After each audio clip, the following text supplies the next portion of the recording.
The sun has gone down and the trees were dark and shapely against the darkening sky. The wide, strong river was peaceful and still. The moon was just visible on the horizon. She was coming up between two great trees, but she was not yet casting shadows. We walked up the steep bank of the river and took a path that skirted the green wheat fields. This path was a very ancient way. Many thousands had trodden it, and it was rich in tradition and silence. It wandered among fields and mangoes, tamarinds and deserted shrines. There were large patches of garden, sweet peas deliciously scenting the air. The birds were settling down for the night, and a large pond was beginning to reflect the stars.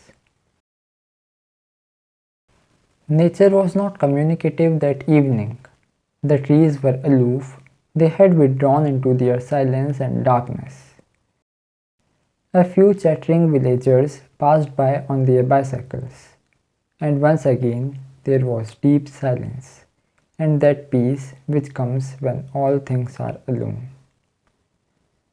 This aloneness is not aching, fearsome loneliness. It is the aloneness of being. It is uncorrupted, rich, complete. That tamarind tree has no existence other than being itself. So is the aloneness. One is alone, like the fire, like the flower, but one is not aware of its purity and of its immensity. One can truly communicate only when there is aloneness. Being alone is not the outcome of denial, of self-enclosure. Aloneness is the purgation of all motives, of all pursuits of desires, of all ends. Aloneness is not an end product of the mind. You cannot wish to be alone. Such a wish is merely an escape from the pain of not being able to commune. Loneliness, with its fear and ache, is isolation, the inevitable action of the self. This process of isolation, whether expansive or narrow, is productive of confusion, conflict, and sorrow. Isolation can never give birth to aloneness. The one has to cease for the other to be. Aloneness is indivisible, and loneliness is separation. That which is alone is pliable and so enduring. Only the alone can commune with that which is causeless, the immeasurable. To the alone, life is eternal. To the alone, there is no death.